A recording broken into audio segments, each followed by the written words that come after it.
Tengan todos muy buenos días. Hoy es viernes 4. Como todos los días, le doy gracias a Dios porque me permite estar con todos ustedes. A ustedes gracias siempre por la sintonía con la que apoyan el programa. Una bendición temprana. Dios los bendiga a todos y con la bendición comenzamos el programa el día de hoy.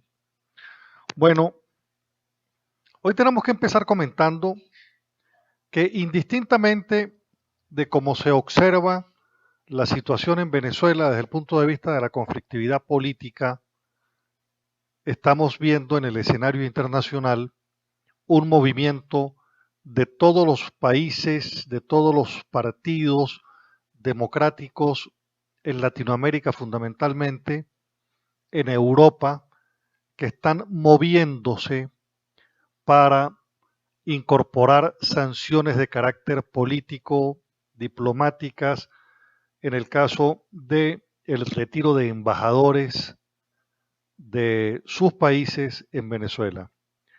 Es el caso ya de un tercer país. El primer país es Colombia, cuyo embajador está en Bogotá y no regresa a Venezuela por ahora. El Senado de Chile ha recomendado al gobierno el retiro del embajador de Chile en Venezuela y Perú va a retirar también el embajador. Entonces tenemos ya tres países de forma concreta. Tenemos por otro lado, la, el Parlamento Europeo no reconoce tampoco la Asamblea Nacional Constituyente. El Congreso de Italia ha recomendado el desconocimiento de la Asamblea Nacional Constituyente también y está pidiendo sumar a Italia en el esquema del cuadro de sanciones. Por otro lado, Mercosur se va finalmente a reunir y están planteando que Venezuela debe ser suspendida definitivamente de Mercosur. Eso es probable que suceda mañana sábado. Es probable que suceda mañana sábado, que se confirme la salida de Venezuela de Mercosur. Uruguay eh, está hablando sobre el tema y dice que existe un consenso generalizado ya en Mercosur sobre este punto y es altamente entonces probable de que termine sucediendo, de que Venezuela mañana se anuncie el retiro de, de Mercosur y en ese proceso va entonces las sanciones que empiezan a hacerse colectivas en los organismos multilaterales, de forma individual, los partidos van haciendo van tomando sus propias decisiones.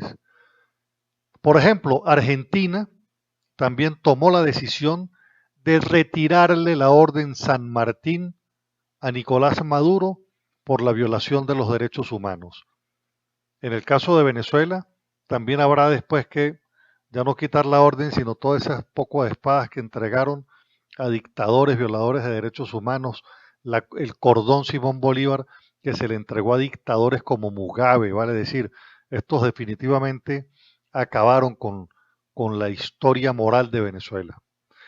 Juan Manuel Santos insiste, la constituyente es la confirmación de la destrucción en Venezuela. Estamos hablando entonces que, fíjese, la comunidad internacional sigue hablando duro con el tema de Venezuela y no va a ser hasta que esto va a continuar hasta que se tenga una solución en el caso de Venezuela. Estados Unidos reiteró ayer y hoy es titular, reitera, perdón, que la constituyente en Venezuela es ilegítima. Ilegítima.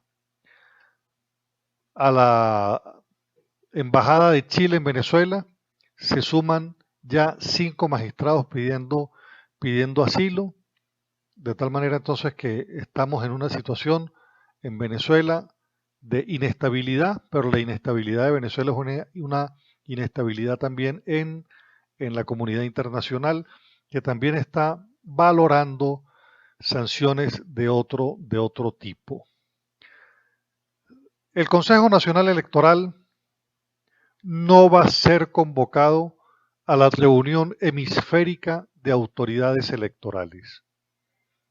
Bueno, entonces usted empieza a ver cómo este, empiezan a sacar, a excluirlos de todo. En la reunión de fiscales de Ministerio Público, por ejemplo, que el gobierno envió a la vicefiscal que ellos nombraron, no fue recibida. Y no fue recibida obviamente porque no tiene la titularidad para hacerlo.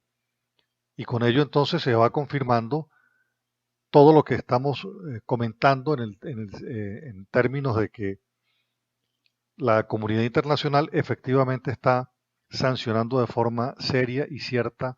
Empieza un proceso de sanciones sobre Venezuela como consecuencia del tema de la Asamblea Nacional Constituyente ilegal, que no se ha instalado todavía porque tienen entonces problemas de otra naturaleza. ¿Cuáles? Bueno, a pesar de que Tarek El Aissami había señalado que iban a asaltar el Palacio Federal Legislativo, resulta que los colectivos, ninguno de los colectivos salió en la Asamblea Constituyente, no quedaron electos, ellos están aduciendo que es trampa y por eso entonces no se suman al fraude constituyente tampoco para asaltar el Palacio Federal Legislativo. La corriente que ha sido solidaria con la revolución, el caso del PPT, ninguno quedó. Están todos demandando que quieren ver las cuentas de cómo quedaron los resultados electorales por candidato, porque ellos alegan que la lista que tenía Cilia Flores se agarró absolutamente todo. Y de esa manera entonces hay una crisis al interior también del chavismo, que a pesar de las denuncias que se han hecho de Smartmatic, a pesar de las solicitudes que la comunidad internacional ha hecho de que no se instale la Asamblea Constituyente, tienen la intención de instalarla hoy. Bueno, a pesar de todos los reclamos que al interior del propio chavismo existe. El otro problema que tienen es que son 545 y 545 no caben ni en el hemiciclo protocolar, ni no caben en la Asamblea Nacional, ni en el edificio administrativo.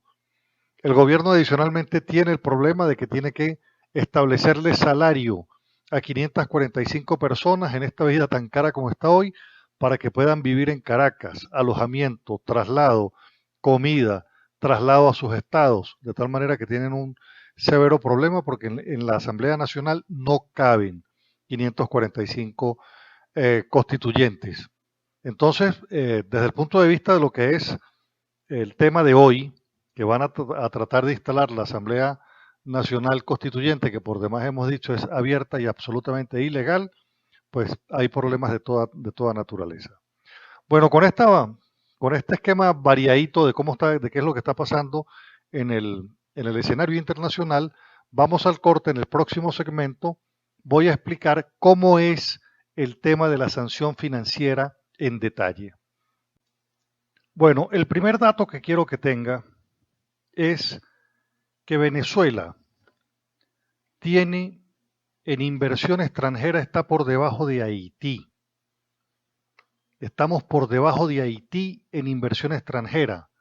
Usted podrá entonces imaginarse cuánto se estará invirtiendo del exterior en Venezuela si estamos por debajo de Haití, que es una isla y nosotros somos territorialmente mucho, pero mucho más grande.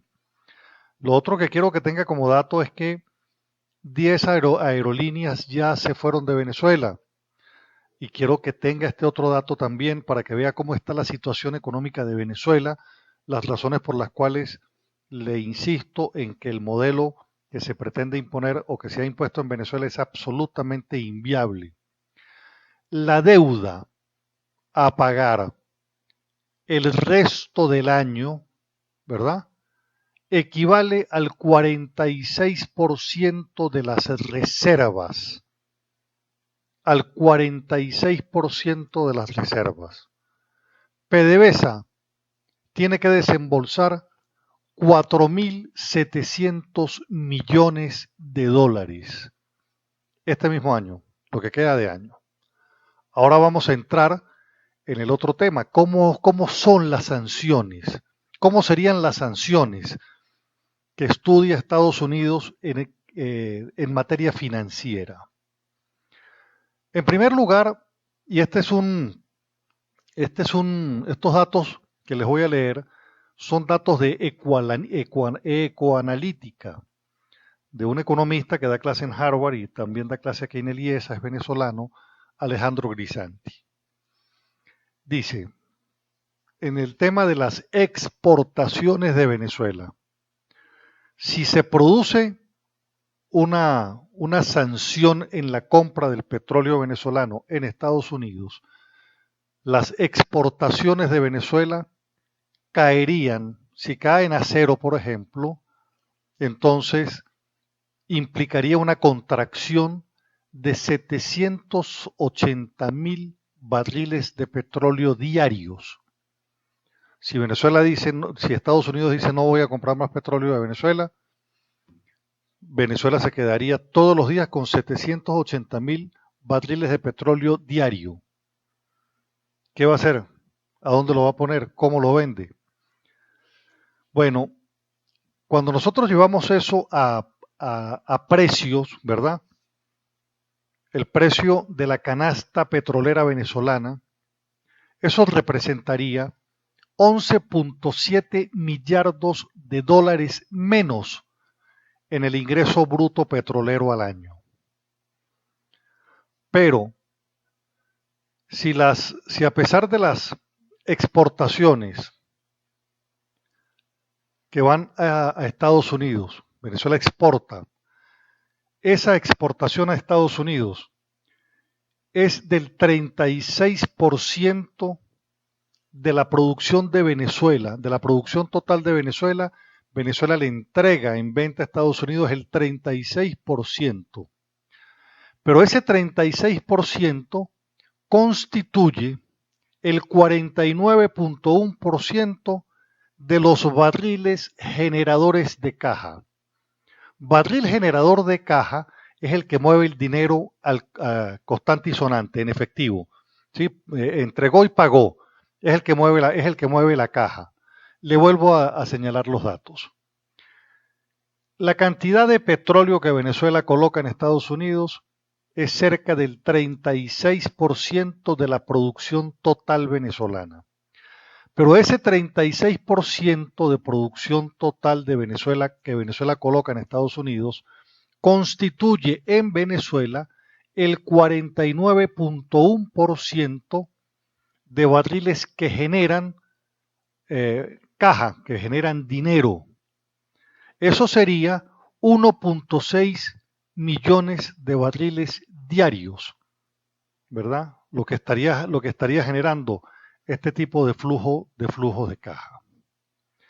Ahora bien, si existe la posibilidad de la restricción en Estados Unidos del mercado petrolero sobre Venezuela, entonces Venezuela tiene una dificultad en su colocación en el mercado internacional porque tiene que colocar para sustituir el ingreso que actualmente tiene, tendría que colocar entonces 780.000 barriles diarios en un mercado que está saturado de producto. Saturado de producto. Otro de los problemas que nosotros tendríamos es la característica de nuestro petróleo. Nuestro petróleo es pesado y donde más se refina nuestro petróleo es en Estados Unidos.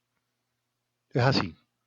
Entonces, es el refinador norteamericano, es el que ha procesado nuestro petróleo desde la Cuarta República.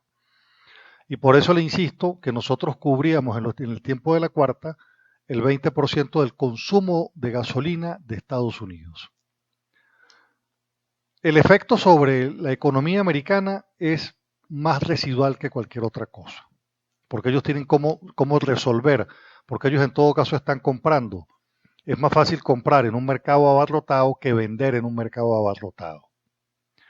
Ahora bien, ¿qué pasa con el tema en Venezuela de la importación de ese diluyente que proviene de Estados Unidos, del crudo liviano? ese también representa para nosotros un severo problema. ¿Por qué? Porque nosotros estamos necesitando este producto para producir en Venezuela, pero si ya no tenemos cómo producirlo y tenemos que buscar ese aditivo que es más caro, pues nuestro producto cuando salga va a salir más caro también en el mercado. Va a salir más caro también. Ahora entremos en otro tema. ¿Cómo opera la sanción financiera? Porque aquí empezará el gobierno a decir que si hay una sanción, aquí no hay comida por la sanción, aquí está la crisis por la sanción, aquí hay hiperinflación por la sanción, como hicieron en Cuba, y en Cuba llevan 56 años con una historia de que el bloqueo es el que ha impedido que se desarrolle Cuba y nosotros ya estamos peor que Cuba.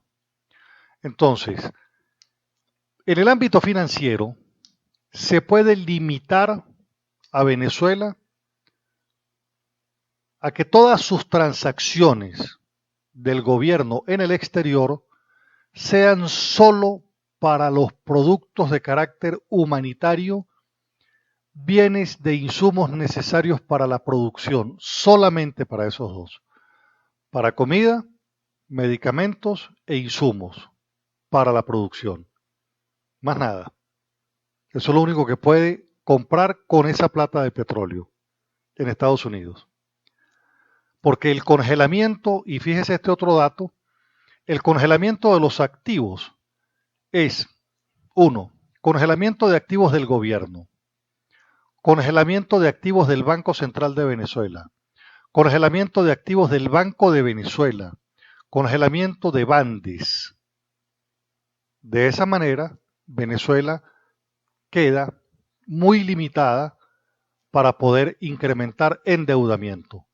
¿Por qué? Porque sus activos quedan congelados.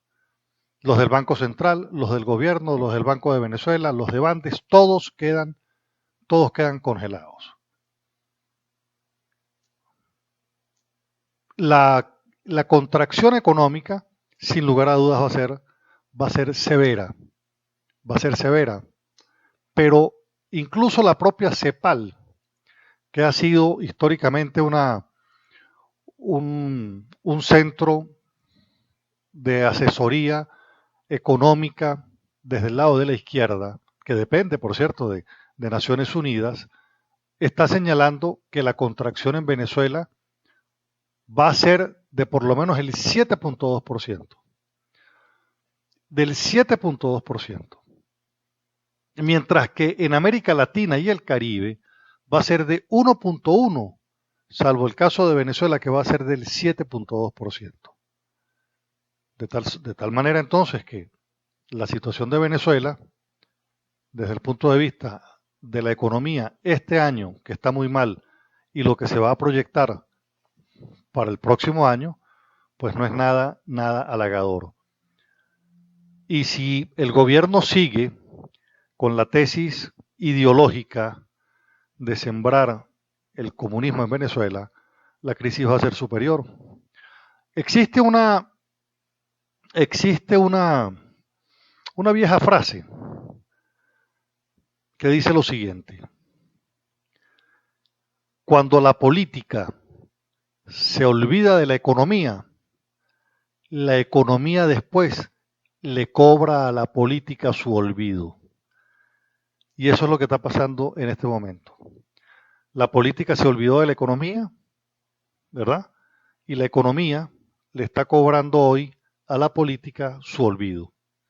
Por eso es que nuestro principal problema hoy es un problema económico, con un problema político, sin lugar a dudas. Pero nuestro problema hoy es que en una semana los precios se triplicaron. El problema es que hoy todo está mucho más caro y va a estar mucho más caro como consecuencia de las sanciones que se van a ir estableciendo, porque el gobierno se ha venido manejando, por ejemplo, el 70% de lo que se consume en Venezuela es del exterior, y entonces el gobierno se maneja con endeudamiento, se maneja con dinero proveniente obviamente del petróleo, pero cuando ya le congelen activos para que no pueda seguir endeudándose y le digan solamente usted puede comprar es alimentos, medicina e insumos, bueno, tiene que, como dicen, ponerse fino. Le van a cortar es el suministro a la construcción también, por cierto. De tal manera entonces que esto es lo que puede estar sucediendo también mañana. Hay otra tesis que dice que Estados Unidos no va a avanzar en el establecimiento de las sanciones, financieras y económicas. Vamos a ver. En todo caso, lo que sí existe es una determinación, y esto quiero dárselo como una suerte de aliento. Todos los países, todos los partidos demócratas de Latinoamérica y el mundo están reaccionando con el tema de la implantación de este modelo dictatorial desde el gobierno apuntalado con las armas que debieron haber sido para la defensa de la Constitución y no del proceso revolucionario, que en la práctica se traduce que nosotros en Venezuela tenemos una revolución armada que se defiende así, de esa forma. Pues bien, los países democráticos en América tienen claro que en Venezuela no se puede instalar el comunismo si así no lo quieren los venezolanos. Y como este es un modelo que va interviniendo y que va teniendo injerencia en los demás países, pues todos los países están diciendo ese modelo de expansión no nos lo vamos a calar en América. Y como Venezuela es la puerta de entrada a América y el segundo objetivo después de Venezuela es Colombia, y va entonces en esa égida creciendo la expansión a propósito del dinero venezolano, del petróleo que no le llega al venezolano, sino le llega es al financiamiento internacional de la expansión revolucionaria, es por lo que han tomado la decisión de que en Venezuela no se va a permitir que se instale el comunismo. Eso ya es una decisión del mundo democrático de América. No van a permitir que se instale el comunismo si así no lo quiere el venezolano.